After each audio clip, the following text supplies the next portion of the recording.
Chuo mwaka hadi mwaka kinazidi kukua, lakini kukua kwake huku nadhani kumechangiwa vile vile na ubunifu walioufanya viongozi wetu wa chuo kuamua kwenda kufanya mahafali katika mikoa mbalimbali kama namna ya kuonyesha kwamba chuo hiki kipo na ni chuo kama vyuo vingine vilivyo. Nadhani imesaidia sana kuongeza idadi. Mfumo huu wa elimu kwa njia ya masafa ni mfumo upo duniani kote. Nimekwenda India wakati fulani, nikwenda kutembelea chuo kikuu huria kama chetu. China vile vile, tena wale ndio wapambe zaidi. Juzi nilikuwa Botswana, nikakuta wana chuo kikuu kama chetu na nikawaomba tutafute namna kushirikiana zaidi. Kwa hiyo wito wangu mimi kwa Tanzania, kwanza kwa hawa waliomaliza leo, ni kwamba waende wakayatumie maarifa walioyapata katika utumishi wao. Maana bahati nzuri wengi ni wale ambao unakuta wako kwenye maofisi tayari, lakini wanakuja kujiongeza kwa njia hiyo.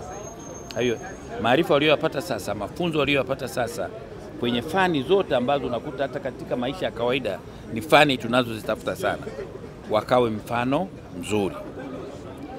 Kwa upande mwingine ni kutoa wito kwa Tanzania tu kwamba mfumo wa chuo hiki kama vilivyo vyuo vingine sehemu mbalimbali ndio chuo ambacho kinakwenda kuwasaka wahitaji wa elimu waliko. Ndio maana tumekwenda kila mikoa tunajaribu kufikia na mwitikio ni mzuri sana. Kwa hiyo tuwaombe na wao wajitokeze kwa nyakati mbalimbali wapate elimu ya ziada ili waweze kufanya kazi yao iwe nzuri zaidi. Na unakuta idadi imepanda sana, zaidi ya 5,000 katika mahafali ya safari hii. Mimi naamini itaongezeka zaidi kwa sababu ya ubunifu walionao viongozi wa chuo.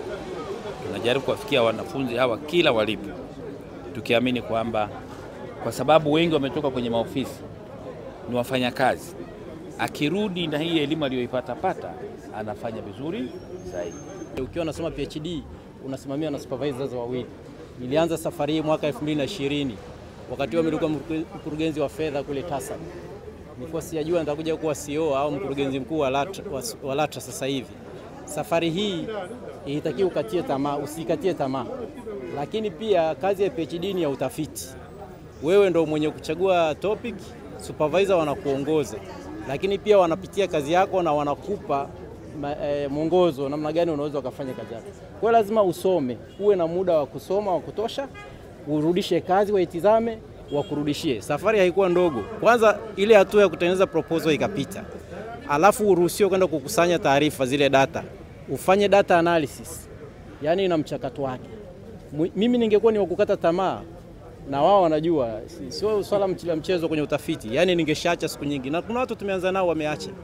Nilichofanya tu mimi ni kwamba nitaendelea pamoja na kuongezea majukumu, lakini ilinipa tena opportunity kwamba sasa wale ambao ninakwenda kuwa interview ni wakuu wa taasisi wengine wenzangu na management na bodi zao. Kwa hiyo ilinipa urahisi penye kwenye data collection na mambo ya swala ya data analysis.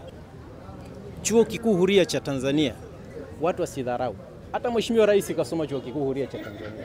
Leo ndio rais wetu. Chuo hiki kina miundombinu rafiki ya kusoma popote ulipo. Leo katika mahafali ya kuna watu 32 wamegraduate leo kutoka nje ya nchi. Sasa mimi binafsi kama ningesema siwezi naacha, kwa kweli ningekuwa nimeacha. Lakini supervisor wangu una muda unatakiwa utoe report ya progress. Sasa kama unaona unasoma kwa leisure, sio lengo la kufanya utafiti usaidie, utakuwa umepata hasara sana. Mimi utafiti wangu nimefanya katika yale maeneo ambayo ni fani yangu ya masuala ya utawala bora kwenye masuala ya ukaguzi na utoaji wa taarifa za fedha.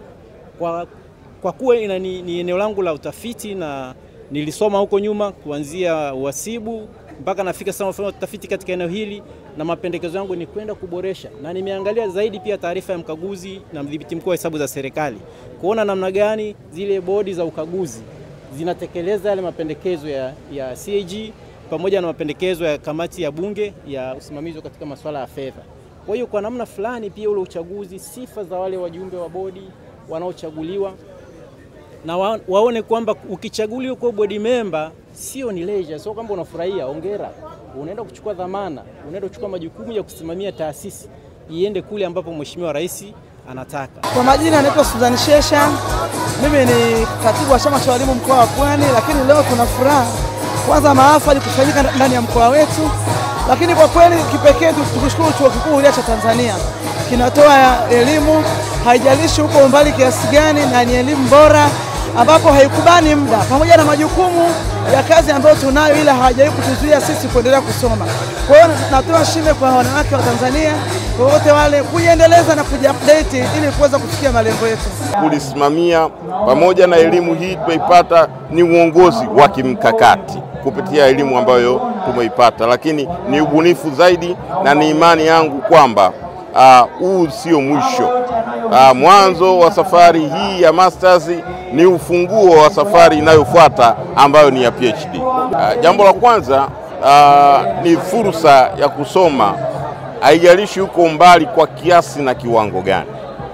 Mifumo sasa hivi imeboreshwa, tunaweza kusoma hata kama uko umbali mrefu, lakini kubwa inahitaji sana nidhamu katika hili ambalo tumejiwekea, lakini la msingi ni kuendelea kujisimamia na kuweka ratiba vizuri. Wito wangu na rai yangu kwa vijana wenzangu, niwaombe tuendelee kuhakikisha kwamba tunapata maarifa mapya, ujuzi mpya na kuongeza elimu kila kukicha.